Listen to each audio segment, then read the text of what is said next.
Okay.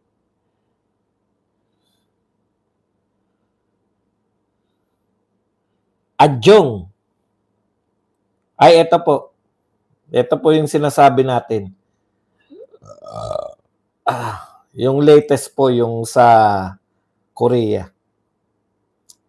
Pinagmamalaki po nila, di ba? Yung krimen natin. Lagi kasi silang in denial eh. No? Yung lagi pong in denial tong mga tao na to. Halimbawa po ito sa Korea. Korean kidnap in PH.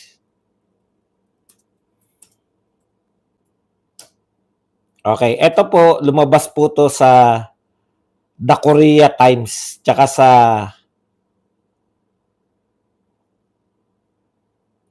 Korea Jong-ang Daily, tsaka sa Chosun Biz. Yan. 1 day ago. Dito po naganap sa Pilipinas. South Korean national released 3 days after being kidnapped in the Philippines. Okay. So, ang mga nagpalabas po ng balita, The Korea Times, Korea Jong-ang Daily, at saka Chosun Biz. Balitang-balita po ito sa Korea na may kidnap o ransom na naganap, pinalaya rin nung nagbigay ng ransom. Ang pinagtataka ko po, lahat po ng malalaki, lahat po ng malalaking media outlet natin, Mapa Diario, Mapa TV, ABS-CBN, GMA7, teka, tignan natin yung ABC5. Baka meron naman yung ABC5. Hindi lang natin na ano. Madali kasi mag-research kung meron eh. TV5, Korea kidnap.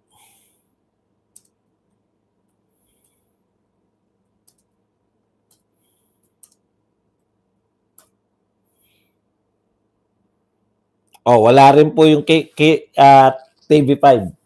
Pero lahat po ng dyaryo sa South Korea, lumabas po to na may nakidnap na Korean dito. Ibig sabihin, yung epekto po niyan sa ating turismo, sa ating lahat.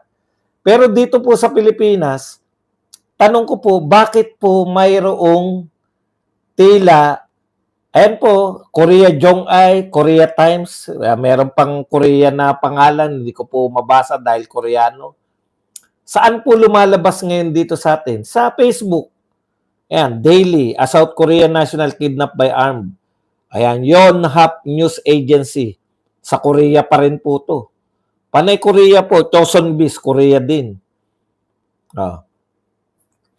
Bakit po lahat ng ating media hindi po binalita? Hindi ko po, wala po akong, wala po akong balak ibalita yan. Takan-taka ko, may malaking nangyari rito sa Pilipinas. Hindi na po ba news yan na may turista ba siya o ano?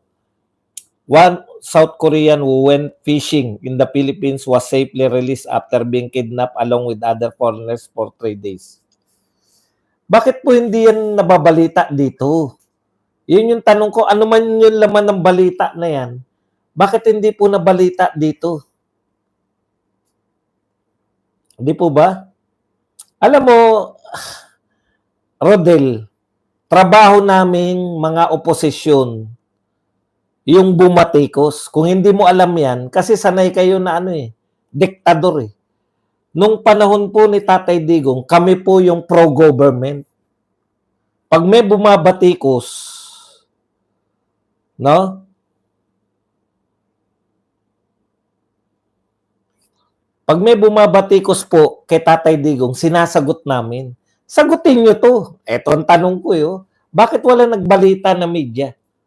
Yan yung problema sa inyo. Tapos umaangal kayo media. Bakit? Bakit hindi na kayo ang pinagtitiwalaan? Ang sinasabi nyo lang kasi fake news kasi malaganap ang fake news kaya hindi na kami pinagtitiwalaan. Ibig sabihin kayo hindi kayo fake news, kayong media. Kaya hindi kayo pinagtitiwalaan kasi hindi kayo fake news. Tama po, diyan ako papunta. Lahat po ng major dailies natin walang balita, pero yung Daily Tribune lang meron.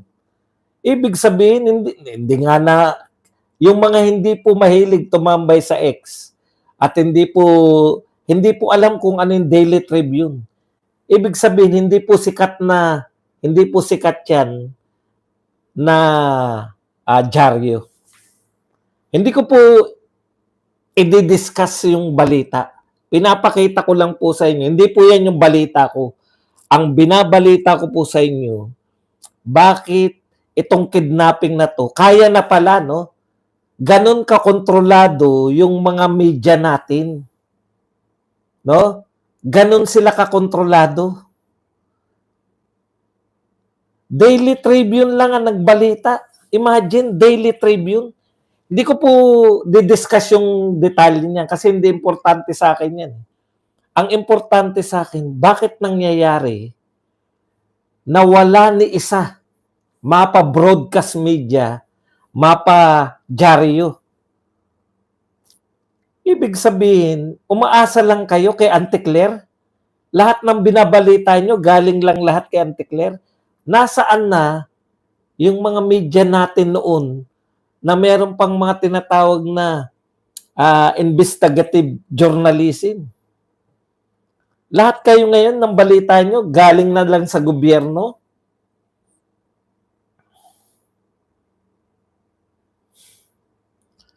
Tapos nagtataka kayo, bakit hindi na kayo ang pangunahing pinagkukunan ng balita? Wala kayong binabalita eh. Hindi nyo binabalita eh. Ako, hindi ko rin ibabalita yan. Baka mamaya, mapagkamalan pa ako na kung ano. Wala akong pakialam dyan sa mga Koreano na yan. Pero nangyari yan sa Pilipinas, balitang-balita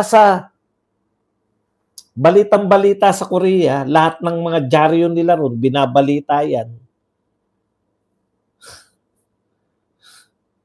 Lahat ng nangyayari sa Duterte, pati hinahunting na nila ngayon, sino daw yung nagsabi na lulusubin na?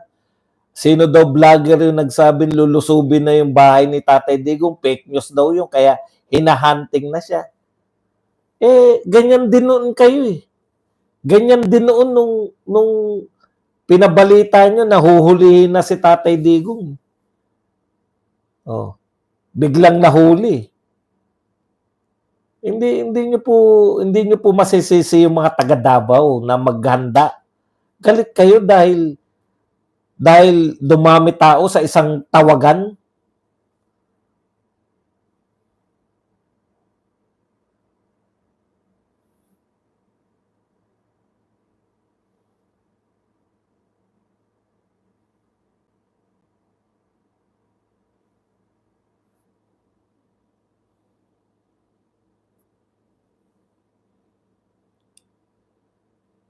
Pledges lang. Ayun, nag-research si Amik. Yung sinasabing trillion pala ay pledges. Kayo naman, no? Ikaw naman, Mr. President. Pledges lang.